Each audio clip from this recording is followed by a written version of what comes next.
group, but we should be, expecting a few more people as we continue on, but I want to start to as close as time as possible because we have two wonderful guest speakers here today that are here to share with us their knowledge and wisdom and talk to us more so we could be a stronger community in the work that we do for our young people. So I'm going to start first with, let me make sure I say the name right. Evadine. I'm sorry, I mess it up every time. How do I say it right? Evadine. Evadine. So I get confused because my cousin's Evadne, and then I know hers is different, but it throws me off. So Evadine is joining us, and she is the author of a mental health book called Suicide. Suicide is a Serious Killer. Let's End It Today. And she has a strong passion for children and senior citizens. And she is a humanologist, which happens to be a very new term to me. And I would love for her to speak a little bit more about that, as well as what her book is about and how it relates to young people. Coincidentally, the kids that I'm working with now, one of the high school students, we're working on a PSA, and their focus is suicide because this is something that is real in the young people, young adult community. So I would love to now invite Evadine to speak to us. Thank you very much. How are we tonight? Good? Great, and yourself? Good. Thank you. I actually appreciate the fact that you've invited me. Thank you, John. Thank you, Soul. I am Evadine, as Soul said, and I am the author of a mental health book. It is called Suicide is a Serious Killer. Let's End It Today, for which I say it's a statement and an invitation, because I do believe we can all agree we need to end something that seems to be revving up in numbers. And long before suicide becomes a decision, in the case where it becomes a decision, it's mental health. So I've coined this phrase, mind is to mental as teeth are to dental. Would you agree? Mind is to mental as teeth are to dental. Yes. And we all have a mind. It's your state of mind that will determine the mentality and the condition, your state of mind. And you could be the happiest person in the world. That's a state. Many people don't realize that Alzheimer's and dementia are also mental health illnesses, but it's not discussed in that kind of way. You hear it more discussed in a physical condition, right?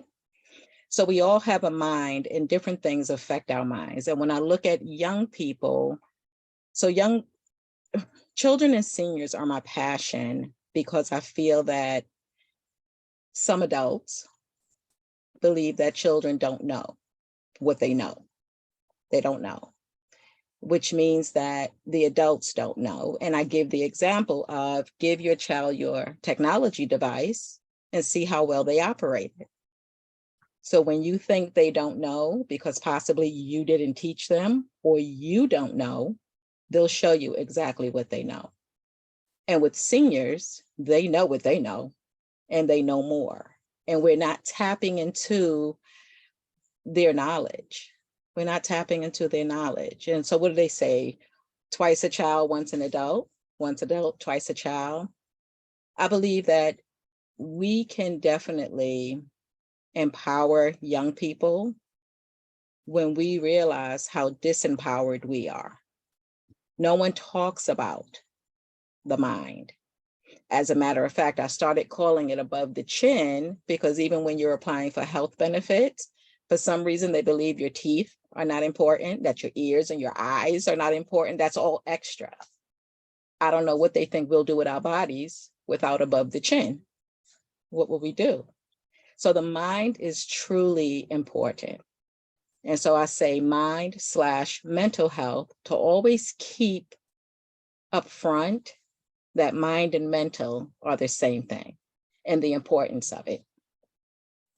So when it comes to the decisions that young people make, They say, oh, it's bullying.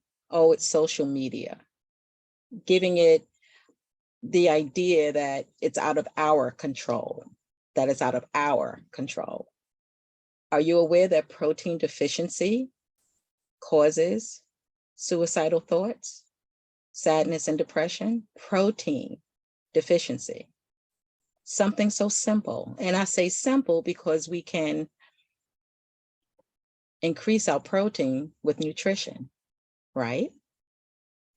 We need to be more educated ourselves as adults so that we can empower the young people to understand the effects that their choices are having on their lives. Does that all make sense so far? Yeah. We are the most incredible machines ever created. And the only manual that I've seen came from Dr. Oz back in the 90s. The only manual I've seen for the human body. And it's called You, Understanding the Human Body. Dr. Oz and another colleague published that back in the mid-90s. It gives us an idea of how we operate, how we work, what it takes for us to function. Young people need to be heard. They need to be heard. They need to be understood. But in order to be heard, they have to know they can trust someone to speak to. Ooh, I'm sorry. My ideas just kind of come from all over the place, but that's important, correct? In my book, I give an example of how adults speak negatively about the other adults in that child's life around that child.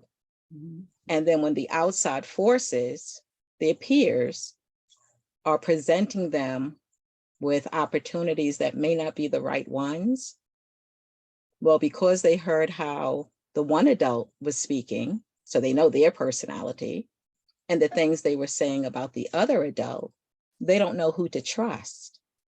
They don't know who to come and talk to, because the seed has already been planted. They can't trust the person speaking negatively because they heard them speak negatively about everybody. So they don't feel like they can go to that person and talk without it going to the whole world. And the other person that they love, their minds are kind of challenged with whether or not they can trust them. So we need to be very careful. You know, we have a lot of phrases out here, and people say them and they throw them out like we pop gum. Food for thought. Food for thought. So incredibly important. Once you plant those seeds, you never know when to turn them around or if you can turn them around and how they're going to grow inside of a young person. Food for thought. We need to provide them with an opportunity, I'll say, and a platform similar to Soul. I love, when I read about her program, I was so excited about what it is that she's doing, because there is a platform off of social media where they can express themselves, and through the arts. And that's a subject in my book. I give examples of communication and the ways communication can be effective in staying well, because that's the first thing, prevention. Another saying, an ounce of prevention is better than a pound of cure, right? So if we can prevent situations by empowering and educating ourselves and our young people, we would be in a much better world, in a much better place. That's how I feel. Communication, having that person to communicate with that you can trust. You have another thing, I don't know if it's really an official saying, but you'll have people who say parents shouldn't be their children's friend. And I say to that, name one quality in a friendship that a parent shouldn't have in a relationship with their child. Name one. And again, it's differentiating between hoochie mama clothes and us going to the club together and real, true quality characteristics. So we have to, again, it's about communication. Be very clear on what we're saying and make sure people are understanding what we're saying the way we wanted it to be understood. I'll end it with something that we've all gone through, because we're all older than 13 here, right? When, A little bit. just a teeny. Just a little bit. When we go through puberty, which is much earlier than, I'm 60, much earlier than my day. I'm a female. I really don't know the process for males, so I've been asking them of late. But long before the voice cracks and the breasts begin forming, hormonally, our children are changing. Internally, they're changing. So you have the 7-year-old, the 8-year-old with all this attitude. Well, they're just expressing what's inside of them. They don't even realize, they haven't performed it, they haven't rehearsed it. It's coming from within them.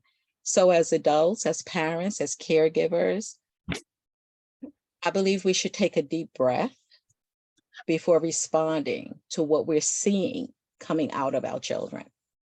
Take a deep breath and ask ourselves and them, what exactly did you mean by that?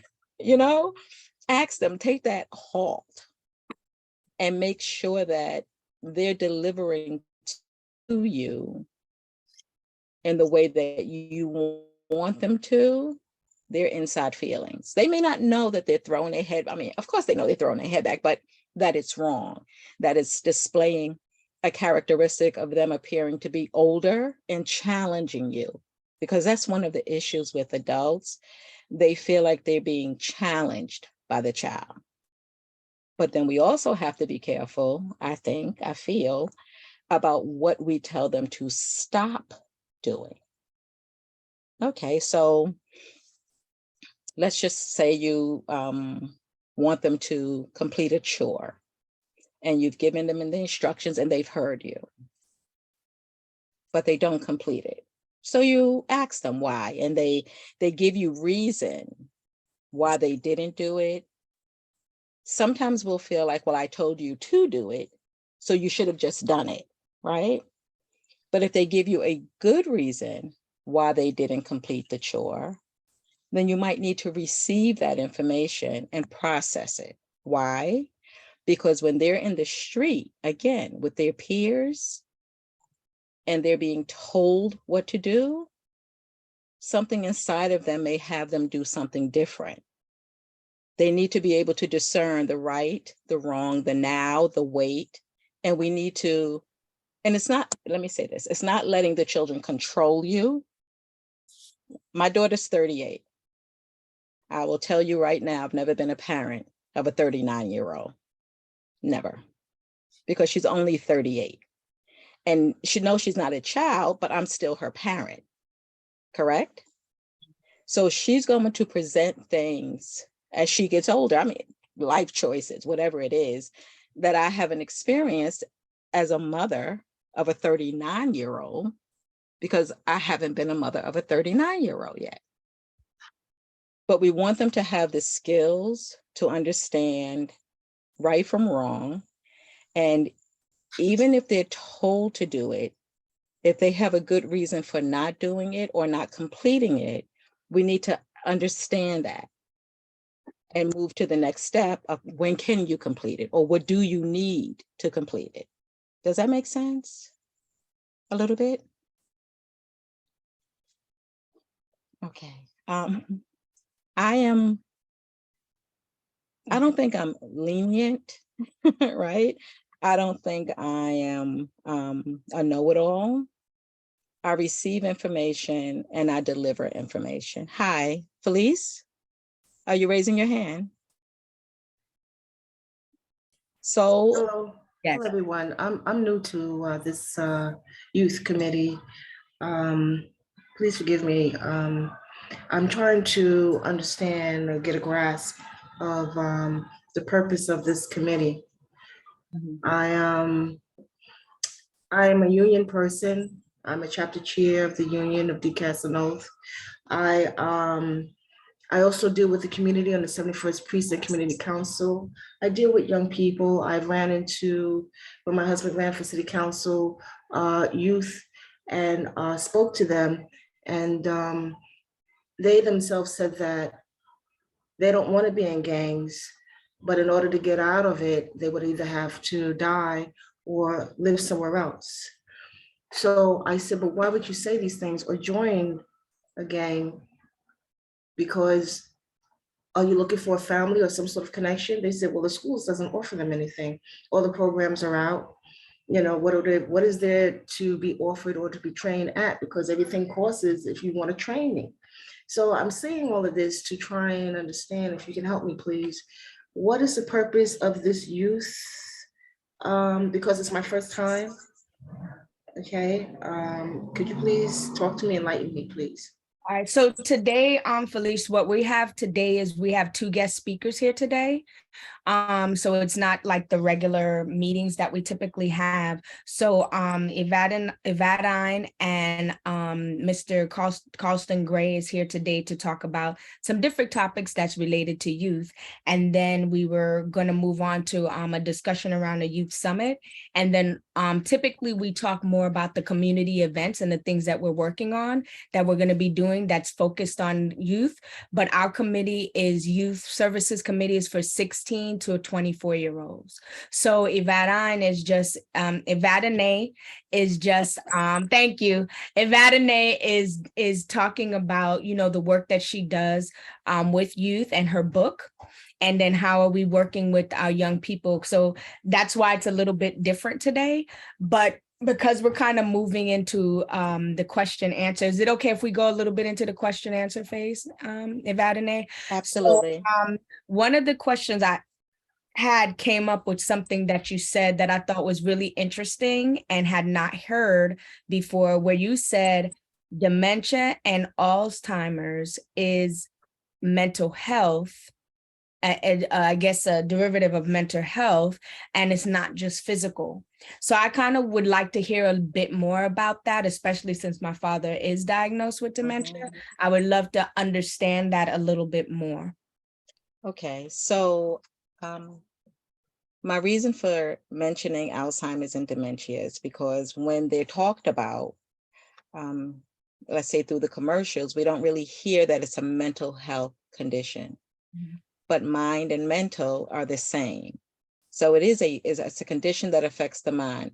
Dementia and Alzheimer's, if I'm not mistaken, it has to do with calcification in the brain. And so the brain stops functioning because of clogged arteries with arteriosclerosis. And I share with people that whatever's going on in one part of the body is going on in another part of the body. You may not feel it or see it, so it may affect just one part.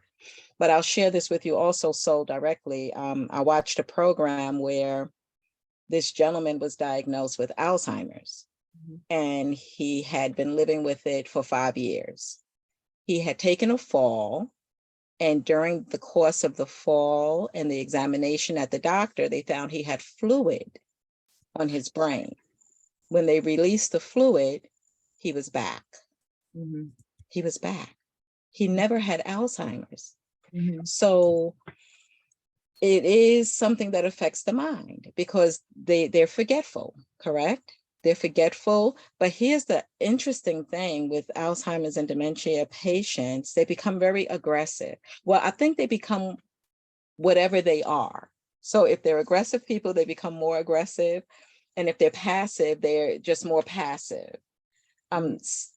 Just like medication.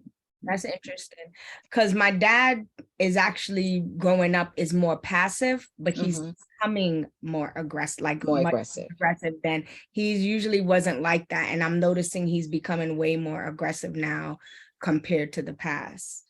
I believe some of that is also because, so we have the conscious and the subconscious. And I'm under the belief, I don't do a lot of studying and research. I consider myself to be an appetizer. So I consider myself to give you some information, enough for you to go and get more. Does that make sense? Mhm. With certain medications, which leads to conditions, our subconscious knows exactly what it knows, but our conscious mind is operating in the way that it's used to. And some of the aggression is because they know that their subconscious knows that they're losing control of their conscious efforts. And so it's anger. It's anger. Not that you as a family member are not hearing them, not that you're not there for them and caring, it's their personal feelings. It's like there's a war. There's a war, the subconscious against the conscious. And I think that's what's happening also with the opioids. You'll see people who are addicted to opioids, they could have been prescribed at one point, or still because they need them for pain, but it's the subconscious fighting against the conscious mind, because some people are just super intelligent and their subconscious says, you're not coming in here to take over. And there's that true aggression that we see on the outside. Does that help with the Alzheimer's and dementia? Yes, that does. And then I had another question because I think, in terms of this group, when we're talking about, doing services with youth, and I really understood, growing up in a Caribbean family where your parents would always say to you, I'm not your friend, right? And it's funny because my youngest brother said that when our mom said that to him from a young age, he interpreted it as like they could never be friends, or you know what I mean? Like I don't like you. I don't like you like that. Right. Like he just interpreted it a certain way that Sure. kind of, he said for him, kind of created this weird talked about division between a parent and a child. So and then, as adults, we want to have a certain level of respect, how you were talking about how sometimes kids can be grown, or they say things that challenge us, right? So when we're thinking about those aspects, we're a community, we're working with kids. How can we, I guess, I do think there does need to be some level of boundaries between a child and an adult. But I think it's also most important for us to think about, how do we gain the trust, right? Because you talked about young people today, especially now, I think, especially this generation, I see a divide where it's much harder to get closer to them. Like I feel like when I had my program in Mr. Gray's school, it wasn't as much barriers to break down to kind of get the relationship going. And I see a lot more barriers now than I did then. So as adults and people working with a community of kids, how do you think we can work to gain the trust and the things that we need? And what are some of the things as community members we could do to meet the needs of our kids? I would say asking them first, that communication piece. We can come with a whole basket of gifts, but if it's not what they're looking for, if it is not what they need, they'll refuse them. That's interesting with your brother and your mother, because it also reminds me how we'll tell children, don't touch that, it's hot, be it the stove or the iron, right? And then when they're a little older, it's the first thing we're telling them to go do, go iron or go to the stove and do XYZ. But we've planted in their brains, don't touch, it's hot, it's hot. Instead of elaborating, because we can on their level, you can't do this right now. When you get older, I'll show you how. And I know that's a lot of conversation. So like with your mom and your brother, I'm not your friend, I'm your mother, it's children cannot differentiate. And when it comes to respect, I say it's an opinion. We shouldn't teach respect your elders. I'm sorry. We shouldn't teach respect your elders. I feel we should teach respect, period. If you're respecting yourself, you will automatically respect everything around you.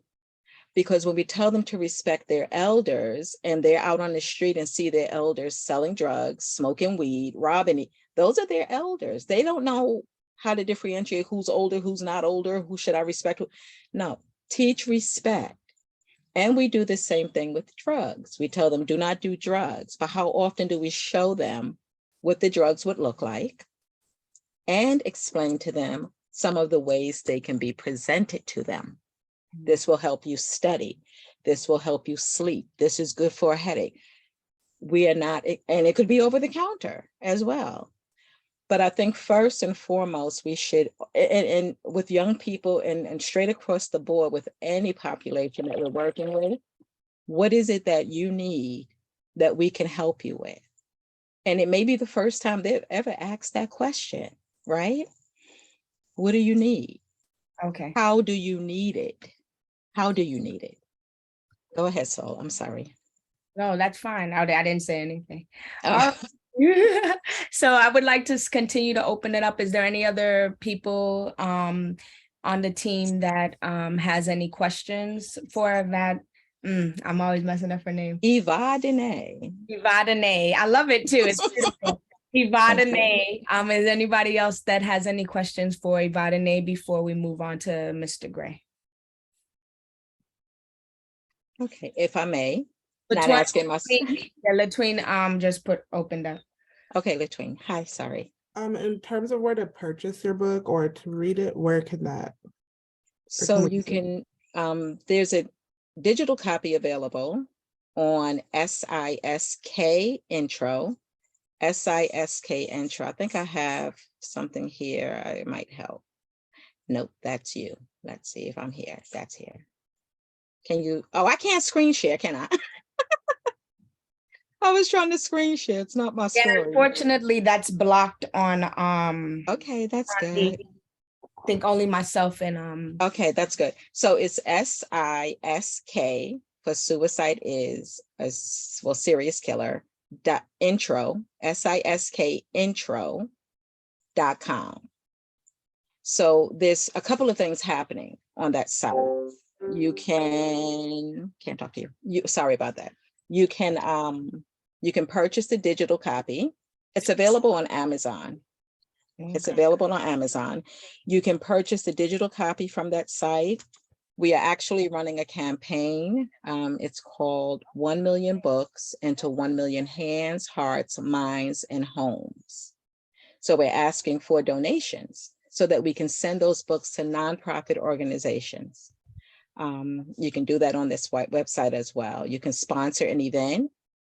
You can buy them wholesale if you want to bring them into your organization.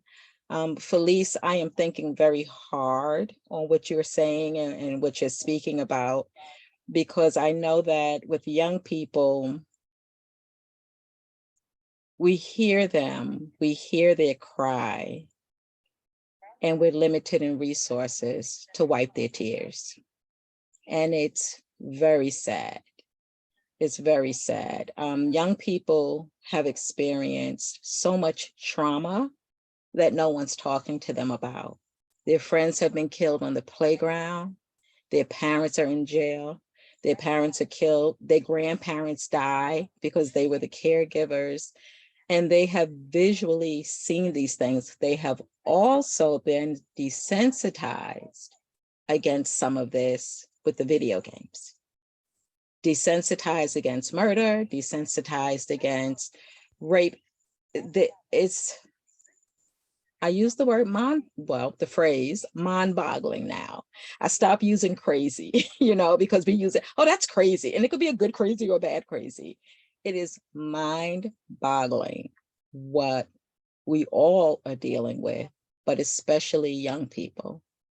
And we think that they can just get over it. But I know this young 10-year-old who hung himself. His father was in jail for many years, was released. He was sick, he had cancer. When the father died, within 3 months, the 10-year-old hung himself. I wouldn't even know how personally, but again, it's a very good book. The book is $15 paperback, $10 wholesale if you want to bring it into your organizations. If you have someone to sponsor it, that would be great. It's a good piece of work. It started out at 78 pages in 2018. I was motivated when we received the report of Robin Williams committing suicide. That just made no sense to me. I said he could make a joke out of everything, you know. Between 2014 and 2018, it kept happening. And my co-author that I mentioned holds an MSW, a PhD, and a DDIV, and that's my creator. Might be yours too, you know, because I was inspired to put these words between covers and get it out there. And it's everything. It's everything. I give a whole list of medical tests that you can take before you're symptomatic to determine things that are going on in your body. But I'm not going to hold you. I'll give you my email. If you want to email me, it's teamfollowme@yahoo.com. And so you know what you could do so that you don't have to worry. If you just send me what you want to send them by email, I will have Miss Cynthia Rose. She keeps notes for us. Okay. So we'll put it in there and then they'll have everything. Everything. Okay, that's perfect. And that way you don't have to worry about Thank you. So I'll make sure that I send that to them. Thank you. Thank you. All right. Thank you so much. So want to appreciate you. Thank you for coming and talking to us today. And we appreciate your wisdom and sharing that with us. Thank you. May I stay? Yes. I may stay? Oh, yeah, of course. Oh, well, thank you. Of course. We're not kicking you off. Thank you. Thank you for having me. Thank you all. Absolutely. And John, thank you for recommending her to come with us today. It's a wonderful recommendation. So now I would like to introduce Mr. Carlston Gray. So I've known Carlston Gray for many years now, probably getting closer to 20 years, which means that I'm getting older. And Mr. Gray was a principal of Grady High School, which is a CTE high school close to in Coney Island.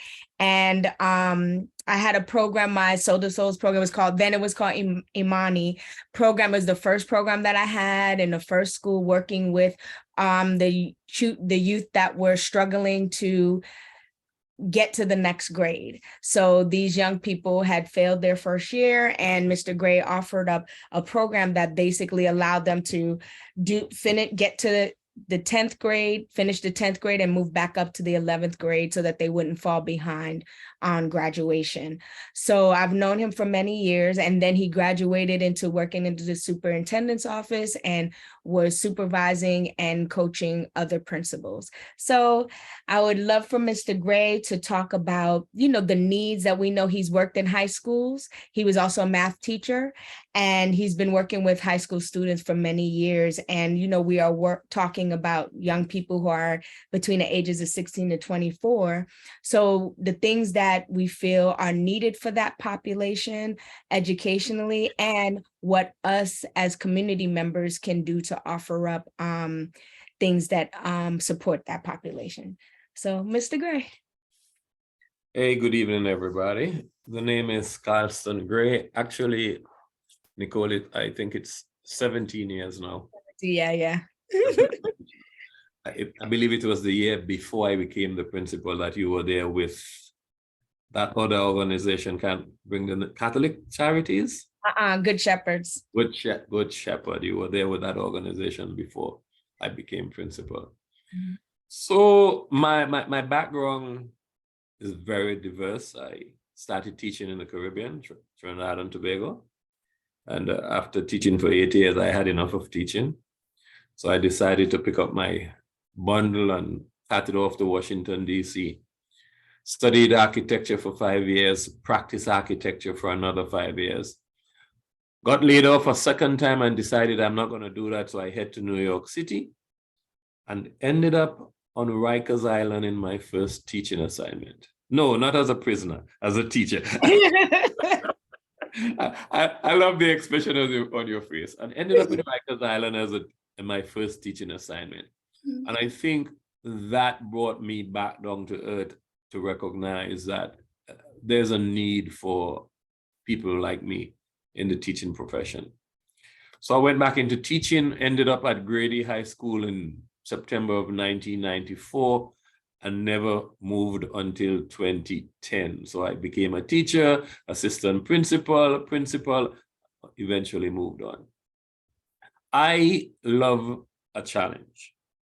I love to go into a classroom where a kid tell me, well, teach me if you think you're good. And I believe that I was good.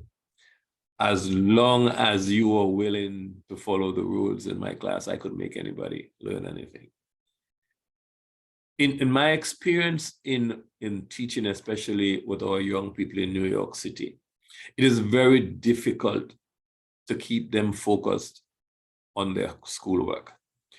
Freshman and sophomore year are extremely difficult for them. Mr. Vadane was speaking a while ago about the transformation that was happening in their bodies and happening to them. And it's very difficult for some of our young people. And the hardest thing to do is to keep them on track while all of these changes are going on. And not a lot of our teachers are very tolerant. Our students use the vocabulary they know, and most of the words that they use to call teachers are not very nice. I came from a background where those words mean absolutely nothing to me. In fact, I could even pronounce them better than some of the students. So cursing at me didn't do anything to me. I didn't turn them away. I just said, curse as much as you want, you're gonna do my work today.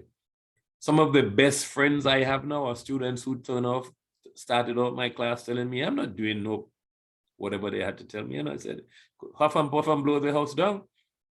You are going to do what I asked you to do in this class. And sometimes they remind me, I had a phrase, there are 6 windows and 2 doors. You don't like it? Choose one, get out. And I would like to believe that I was pretty successful in moving students along in math, especially that fear that young people have of math.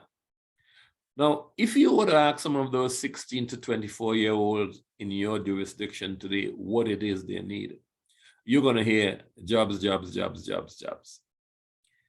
What we are not doing a very good job at is connecting education to the jobs that the students need. One of the bad things about the education in New York City is that whatever is required to graduate from high school, the basics, will not get you into college. There is a huge gap between what is required for graduation and what is required to succeed in the high school. And many of our teachers take the easy way out. Many of our guidance counselors take the easy way out. Instead of pushing students to do the best that the students can do, they allow the students to settle for the least that they can do. And the least will get you out of high school. And the people at FedEx and UPS would be very happy. But you are not going to progress in life. Yeah. All right, Felice. Just let me finish and then you can hold your question. Yeah, go ahead. And what has happened is that if you look at many of our young people, UPS, FedEx, the postal services, very pleased with them. Enough for you to rent an apartment, enough for you to buy a car, but not enough to enjoy a piece of what they call the American pie. And as teachers, as educators, as community leaders, we have to be focused on some of these things. I would like to believe that some of the best jobs that are available in this country are in New York City. Construction jobs. There are some of the young men from Grady who we had to go out of our way to get them to graduate and are probably making more money than I did as principal. There is one, I'm saying one because that's the only person I can remember. There's one young man I know who works with transit and has his own installation, heating and ventilation installation company. Makes more money than the principal. There's one guy I know who only does commercial buildings. He said, I call my price. They have to pay me. All he does is commercial buildings. So there are lots of opportunities that are available through education for our students.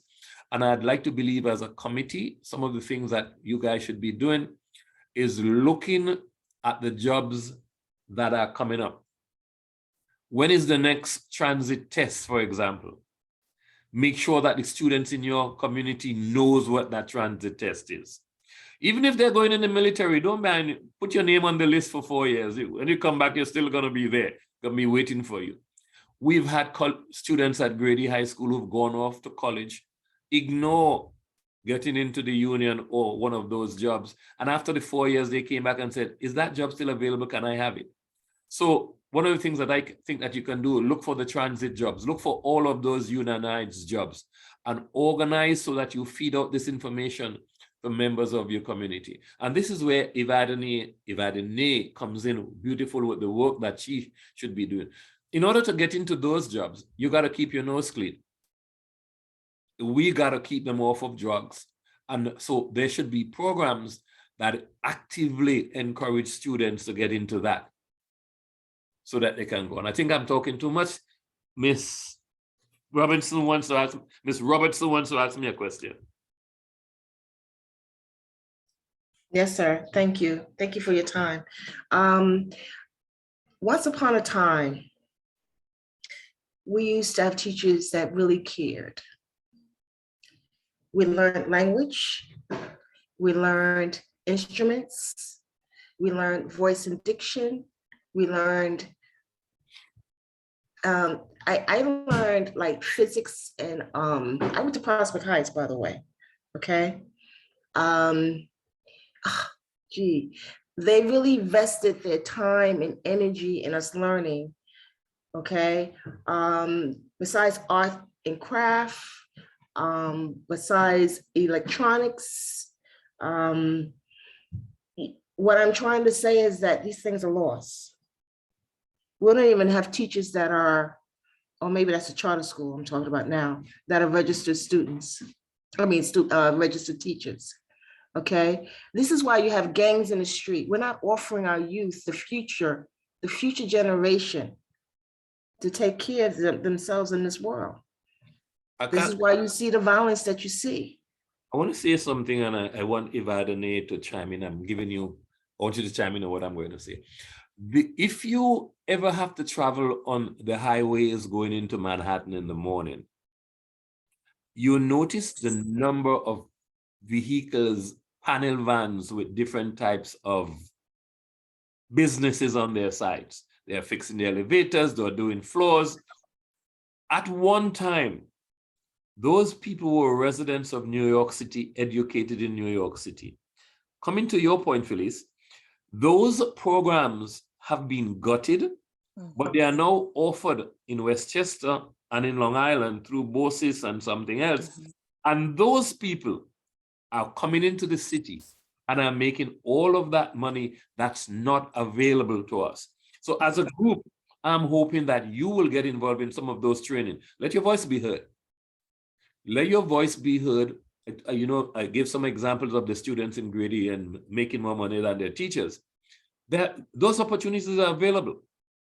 But there were parents trying to take my neck off because they wanted their child to be a lawyer. And who the hell am I to tell him that he should go and be an engineer? Let me dig a little deeper into that. The school authority, the school construction authority, couldn't get enough custodians. So they teamed up with Grady, and in our HVAC program during the summer, our students would go and become HVAC mechanical engineers. Just the idea that the word custodian was involved in it, the parents wanted to take my neck off because I want their kids to go and clean floor. They're not seeing.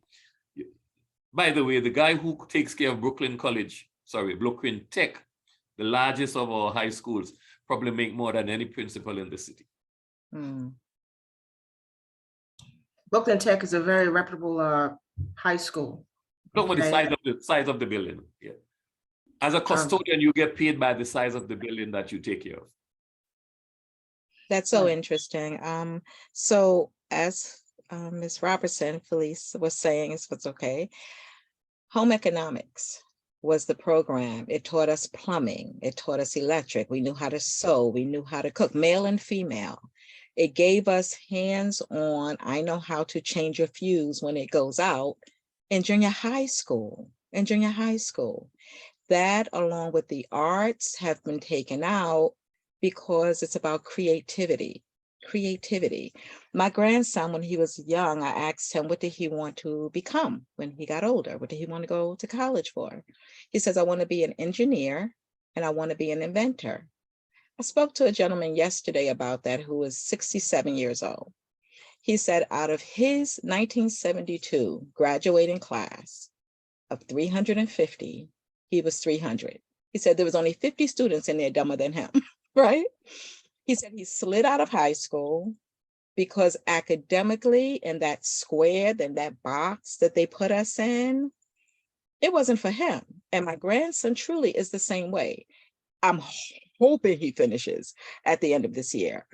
But I've known since he was 7 that he has a brilliant mind, which has nothing to do with the box of K through 12. Nothing other than slowing down that brilliance if we don't keep it stimulated. We are born so powerful, electrically powerful, that, well, they know it. So that's why they pull from you, from nutrition to academics. I don't know if, please make a note if you can. Dame Dash of Rockefeller, I watched an interview with him last night, and he said it, the same thing. I told my sister the other day, I said, I have never seen a woman with a square belly when she's pregnant. Never seen a woman with a square belly. We are not meant to be in boxes, and children fight. They fight to be who they are. But as you say, Mr. Gray, that parents have their idea of what they want for their children. They really want success, but they try to deliver it in the way that it has been delivered to them. First of all, if you want your child to be a lawyer, you're also supporting crime, because as long as there's crime, you'll need lawyers, unless it's business, right? Unless it's business.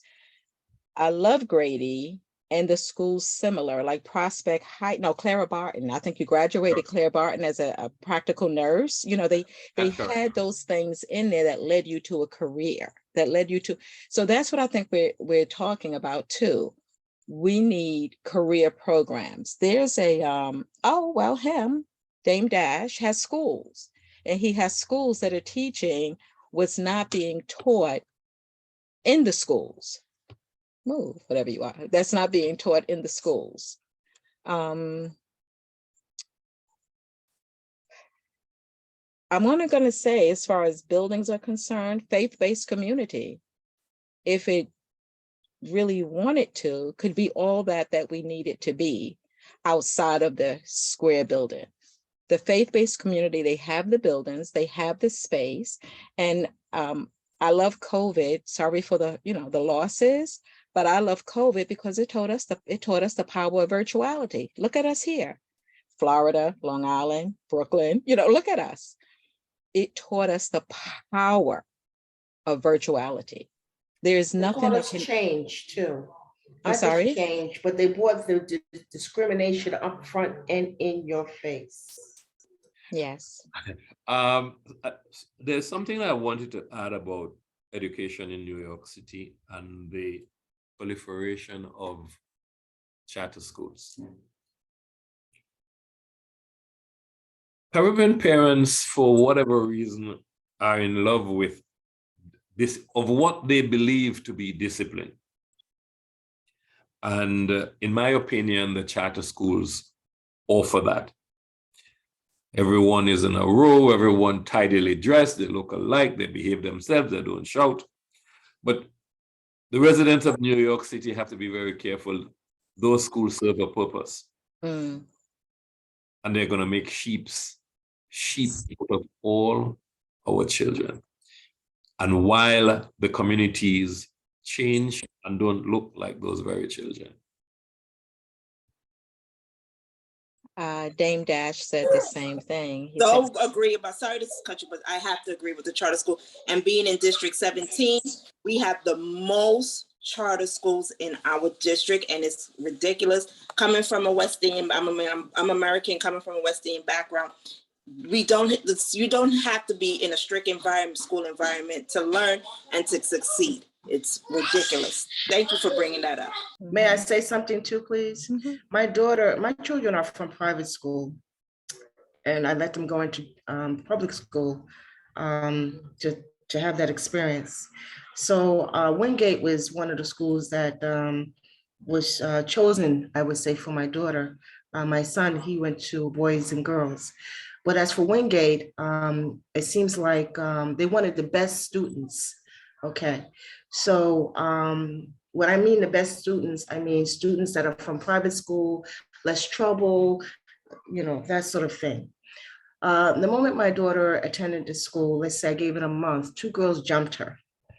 My daughter's a brown belt, so you know what happened there, right? Okay, so, but the principal decided they wanted to suspend her because she beat up these 2 girls. So I had to attend the school and ask for the removal of my daughter because it wasn't good for her, it wasn't healthy for her. The other students, the parents didn't even show. This is a charter school we're speaking of. So they just want the count, meaning the money, the head count. To me, in my observation of the school, because I'm pro-parent, they seem to demoralize the children. I mean, give them demerits. You can't go here, you're late there, and this lowers their self-esteem. Right in the box again. I'm sorry, yes. And then when it comes down to going to college, maybe all of these things that they have put in their portfolio or will go against them to go to college. Okay. The other thing was this, I mentioned Wingate. So they divided Wingate, and in this division, they've taken resources from Wingate, and now these children are wearing these, private kind of clothing. They look to be better. They have better resources. It's painted, whereas Wingate is left behind, but yet they're taking the resources and, importantly, the space. There is a wonderful principal on the Wingate campus by the name of Miss Henry. It is a public school. It is not a charter school. Okay, so listen to me. I'm not here to down charter schools, but what I am here to say is this. They have to stay out of public schools. They have to stop taking the resources away from public schools, okay? Our children that are being taught in these public schools, those teachers are licensed. I told you I'm union, right? I'm union, okay. So the charter schools need to have their own place. They need to teach whoever they want to teach without having a license to teach. Let them do it wherever they want to do it, but stop doing this in our public schools. Here is where we have gang violence, okay? Separation. This school has better than the other school, but yet it's a public school, which is state covered, whereas the charter school has no coverage. I know what I'm saying. You can't even use their assigned JOL. All right. So watch what I say. Watch me, because things are going to come up and things are going to come out. I'm here to protect our children. And they know, and I hear you, Mrs. Smith. I see you, Mr. Gray. They know our children are very bright and very smart. And they're very happy to see what's going on with the destruction of our children by design. And let me say this to you. They're starting out in kindergarten. Yes, they have. Okay. But we're going to put a stop now. Well, I hope you succeed. It's been a long time. Pray for me, because I have a battery of people that's supporting this. Eva Moskowitz purse strings are a little longer than yours. Pray for me. And when I say me, I mean us. Because my children are grown and they have their master's degree and they're doing their own thing. But I have this passion to save our children. As I stated, my husband ran for city council, and running and speaking to these youth, these young children, and to see the despair in their eyes. It brought tears to me. Well, I do hope that you succeed, because please, we need to educate our students, especially so that they can move on. I want to see quality of life at the end of education. That's right. In order to have that, we have to be educated. And they know, and I keep on telling people, Egypt is in Africa. Not in Europe. Mor- What? I had Morocco, someone to say, Morocco- what? Morocco beat Spain today in the soccer, and it's a stretch. It's not. It's North Africa. It's not. It's Northern Africa. It's not Southern Africa. It's the division is always there in every little thing that you do. So we have to learn to maneuver through the system, get our students where they want. By the way, Nicole, I just wanted to tell you, quite a few of the students who were in that Twilight program are now working as teachers aid, and I can't wait to I don't miss the opportunity to let them know karma is a beautiful thing. That they're getting exactly what they gave to me. So I don't miss a beat. Right. But they always reach out for advice. They always reach out for what to do next and so on, and I cherish that. Yeah, and please make sure you have them I know I have some connections, but those who I've lost contact with, please let me know, because I'm definitely trying to find a lot of them. Check So I out, wanted to thank- check out my Facebook page. About all right. 4,000 of them there. All right. So thank you both of you for coming to speak today. I know we kind of ended on I guess charter and different conversations. So what I may say may feel very unpopular, but I just want to put this out for food for thought. So I have been in the field of mental health and education for about almost close to 30 years now. And in thinking about that, there's aspects of public school, and I've done years in public school, and I've done some years in charter. And there's aspects where I could say positive and negative in both areas, right? I say that to say, I feel like there is formulas out there where education is good and successful for our kids, because you have, like, why is it that we could have private schools that are able to teach and do what needs to be done for kids to learn, but we can't find a way to do that, I guess, as effectively as we would like to see in a public school, or in a way that a charter school can do it. So I say money. Right. So I say that, and I don't think everything is money, though. I don't think everything is money, because you can have schools that don't have a lot of money and are very successful with educating students. So it's not always about the money. I think it's about the training and the attitudes of the adults, and what the goals are, and the culture you create in schools can help things to be more successful or not. And I say that to say is that I really would love to see a dialogue where, instead of it being like against or friction between the two principles of what's going on between public and charter, I'd love to see conversations about what is the best practices and make schools successful, and how can we work together to create that, because I think that is what's needed most for our kids. So, I just feel like there has to be a way for that to happen, because I think both entities have answers, and private schools, definitely, if they're successful, they have answers, and they're successful public schools, and they're successful charter schools. So I think that the conversation needs to be around that and replication of how to do that. Like, one of my goals is to have a school, and the only way I could think to have it is through charter, because I could create it. But then there's so much of this pushback around it that I'm like, well, how could I have something different and it not be charging parents to do it? So I'm gonna put that one out there. Go ahead, Felice. Okay, I say there's money because the programs that I had mentioned, or the classes that I have mentioned, has been removed. Why? Okay, everything seems to be the focal point of money. Why are charter schools in schools? Because they don't have the money or the resources to have or build their own separate space. I'm not opposed to charter schools, but have your own space.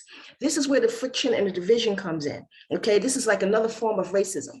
okay? Because you're showing this person has better than that person. But yet you're in my house and you're telling me what to do, what you're doing to me in my house, okay? So teachers that are dedicated, and I do speak to teachers that they have to put in their own resources to educate their students, that shouldn't be. They don't even pay the teachers enough, all right? Put the programs back that you have removed. Arts and craft is a lot, it's a big deal. Arts and just simple that, okay? Give charter schools a separate location. And by the way, charter schools are in Black areas, not in whites. I did the research on that, and we are being experimented on. Hello? You didn't know that one, did you? Okay, so let me go back. Charter schools need to have their own space, okay? And bring back the programs that you have taken away. I remember one time when I was in high school, they had brought the military. They said, if you want a career in the military, the Air Force, the Army, Reserve, whatever it may be, okay, you have a chance to broaden your horizon. I had one time wanted to be an air stewardess, okay? But hey, to be in the Air Force was a great idea. Do you know they don't have that anymore? Why? Why? Those programs are still available.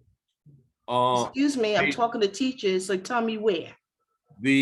The military recruiters visits the school pretty often. They'll seek out students. If they find potential recruits, they keep in touch with them continuously. Actually, I'm being out of the school from 2010, so let me back away from that statement. But I know that that was the norm. That was the norm, yes, sir. The branches of the I don't mean to interrupt, but I'm talking to you based on facts, because I'm already doing my research, and I said, look at me, because you will be seeing me, okay? I'm addressing my children, okay? These are my children that are dying out here and killing themselves and feel like they have no recourse. Come on, please. I'm sick of it. Now, the programs that you're talking about, in my opinion, that is what we need. There's everybody could go to college, but there isn't a college job waiting for everybody when they come out. That's right. That's right. And one of the things I used to say, when the heat goes off in the middle of winter, you can't call China. You can't outsource the plumber. Sir, you're speaking the right thing. And these things were trained. The children was trained at this, but now they have to pay for this. Why? Well, we want voices have to be heard. Some of these decisions are made at the state level, not at the city level. Okay. So, I'm sorry. That's an anti-Semitic statement. Go ahead. You mean at the state level? What did I say? He's trying to figure out what you think. I'm just saying. Listen, that is why in some places like New Jersey, you want me to raise that topic? That's why in some places like New Jersey, where there's a certain ethnic group that control the tongue, the students don't go to the tongue, but they take all of the funds that belong to the public school. So we could go there. There are lots of examples of that in New York, but not in New York, not in New York City. But in New York City, there are other problems. There are individual teachers who will come and make 500 copies to take home to go because they have a part-time job somewhere else. But I'm not going to get involved in that because I'm going to get myself in trouble. Union. You're talking to a union person. I deal with all of this. I'm doing my research before I hit that governor. You understand what I'm saying to you? Never mind the mayor. I know him. Oh, thank you. I hit that governor. So thank you for saying that. So if I may, Mr. Gray. So, things were going off in my head.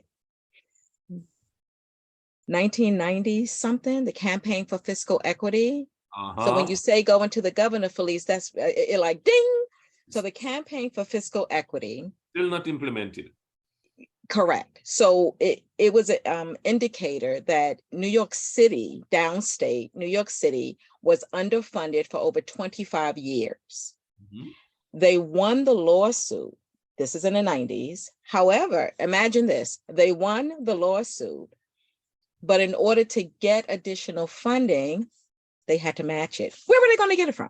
They had to match it in the city in order to get it from the state.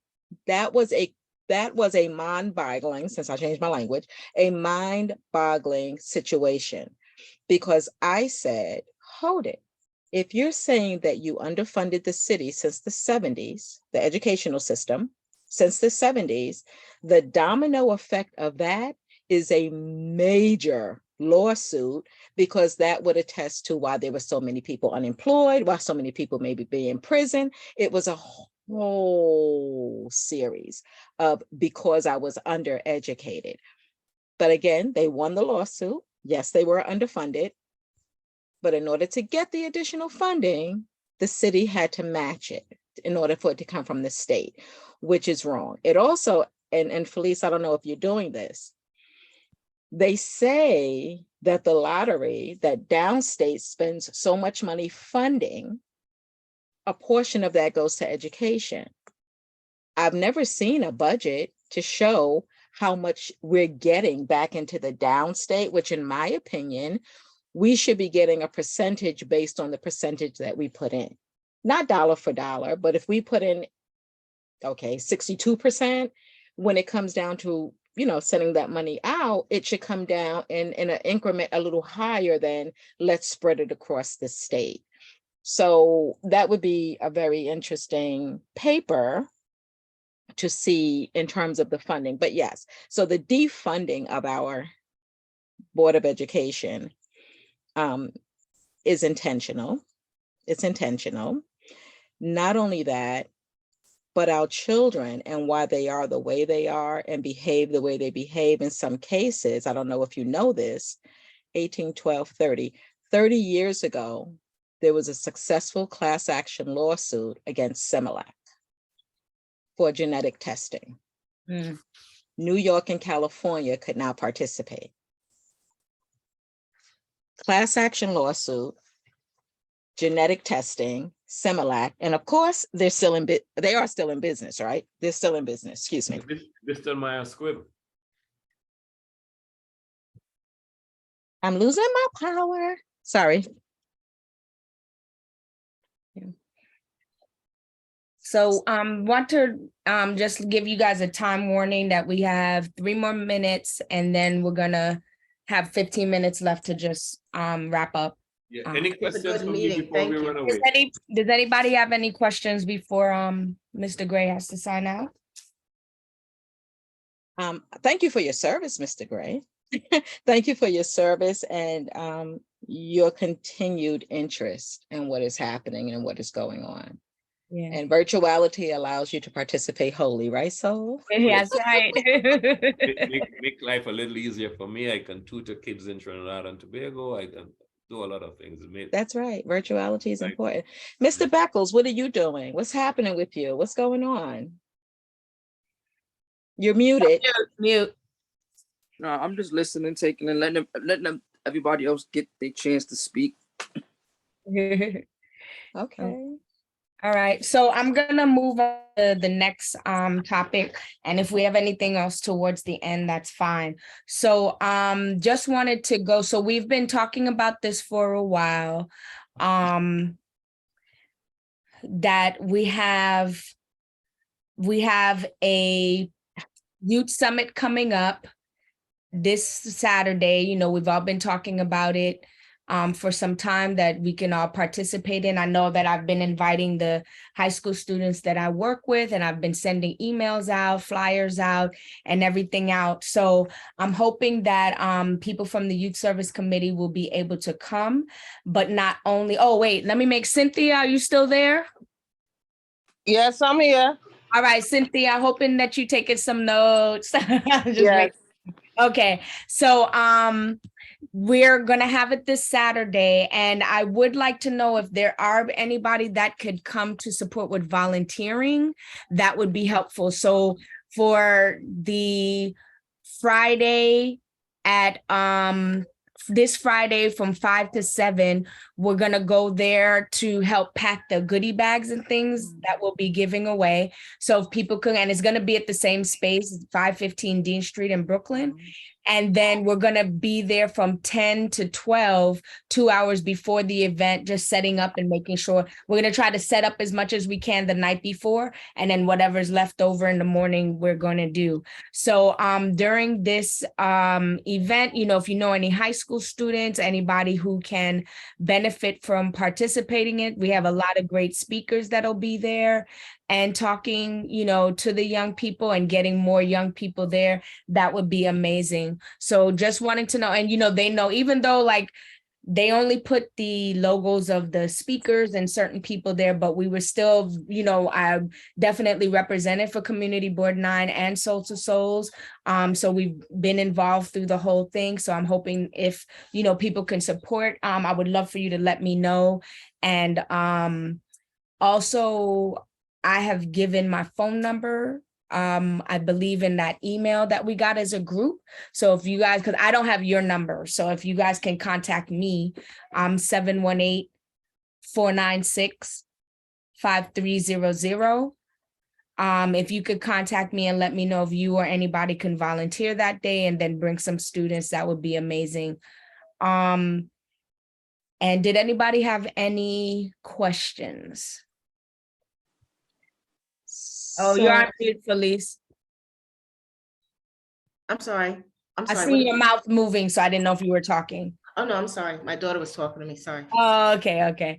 Somebody else was gonna say something. Go ahead. Yeah, so what I'd like to do, I'm going to hopefully get it to you. I'm not sure if I'm going to be available Friday. I wanted to distribute books. So I was trying to raise funds to distribute books to the youth who would come. Okay. But I wasn't able to do that. So what I will do is I'll create either a flyer or a card and give the link.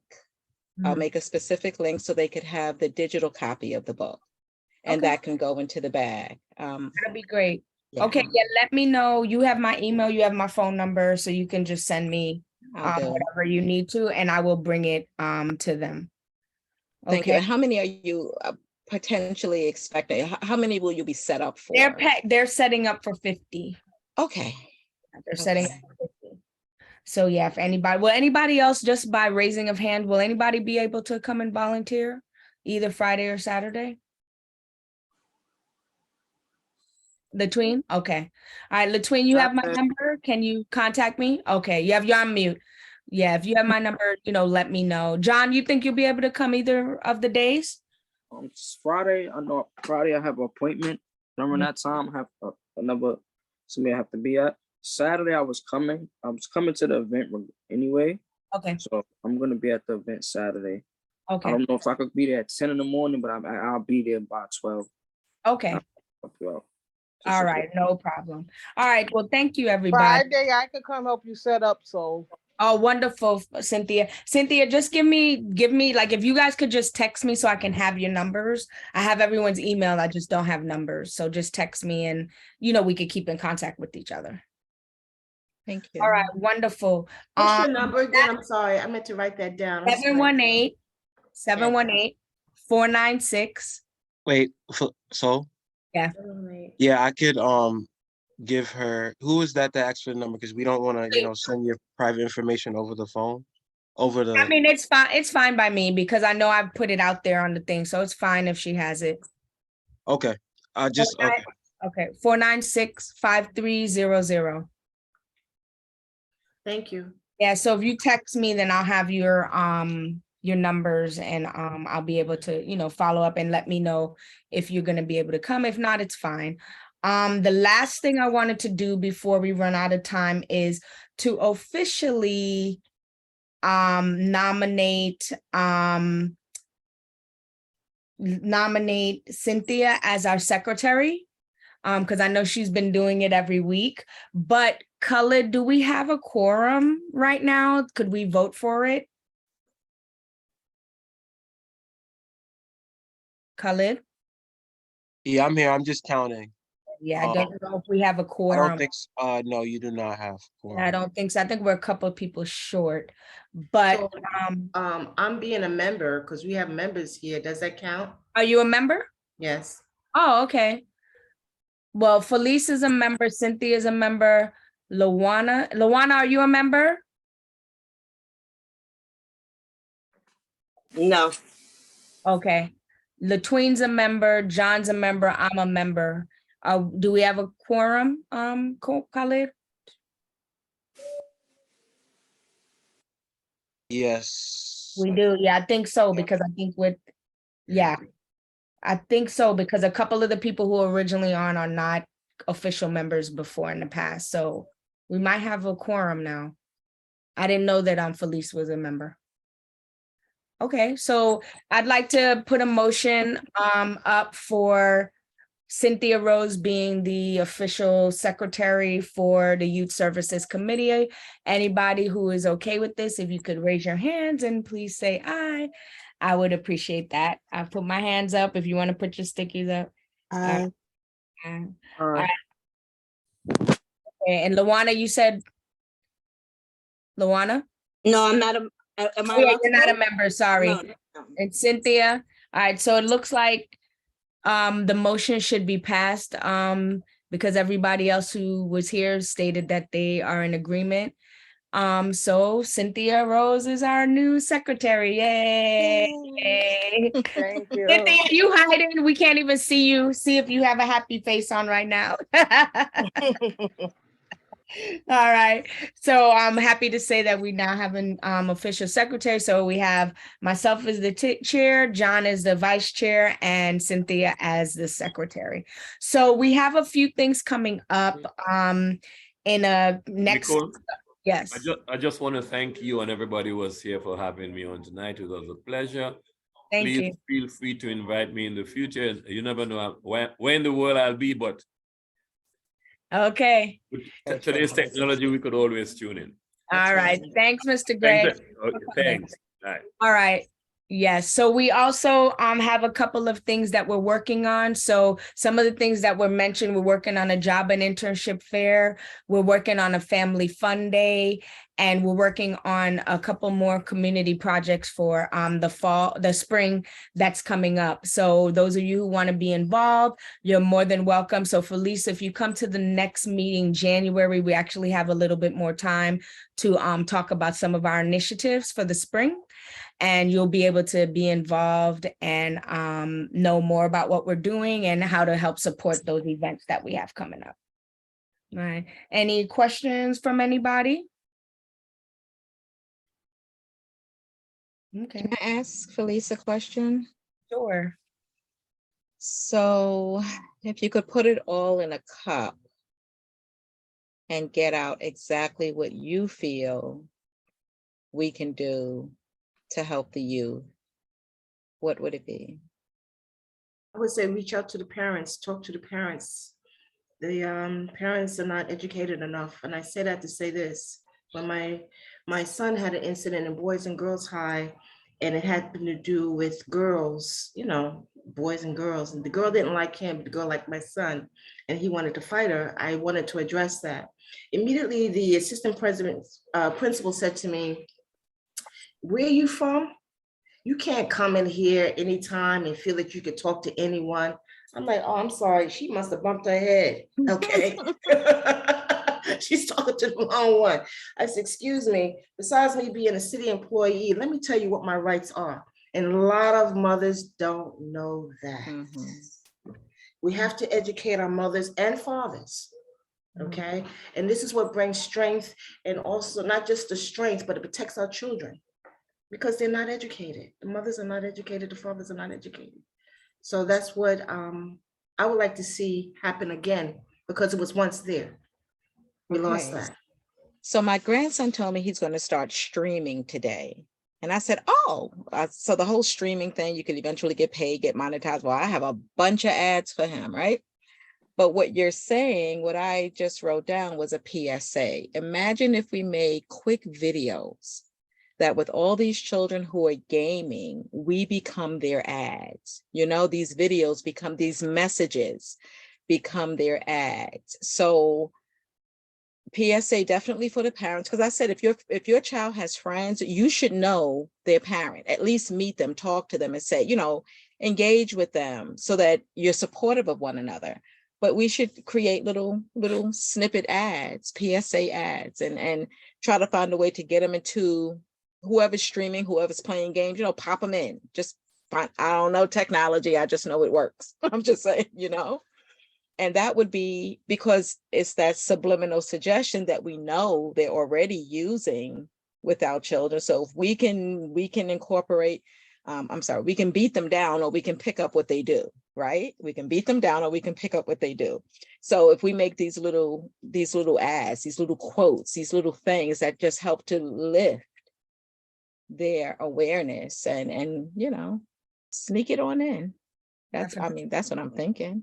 Because we know there are a lot of them, not all of them are on the games, you know, even if there's an app, maybe somebody knows how to, you know, build an app, and we can do something similar with that as well. Just an idea. Yes, because it takes a village to protect or teach and cultivate children. It does take us all. I can't do it alone. Yeah. That's correct. Thank you. Thank you. All right, so thank you everybody for coming. We'll be meeting the first Tuesday of January. I believe that's the 2nd. Will be our next meeting, and you know, of course, you'll get the invite. If Miss Smith, because I keep messing up your name, Miss Smith, if you know, you want to be included, then I can, you know, work to get you on the listserv so you can be informed about it and be involved. And thank you. And Felice, thank you for joining us today. I appreciate you. I hope you could you're muted. I hope that you continue on with our group. And we're a nice, welcoming, warm group of people. No shenanigans going on in our group. We just talk, we build, and we're making it happen. Right. And you're going to see that this spring, we have a lot of initiatives going on that we're going to make it happen. So thank you for everything. I'll see you on our next one. And I know, and Cynthia is amazing with making sure we get our notes. So we'll have that also. All right. Thank All right. you. Thank you so much. Thank you. See you next time. Happy holidays. Stay safe. Stay well, Yes, happy everyone. Happy holidays, Happy everyone. Great holiday. Happy holidays. God bless. God bless.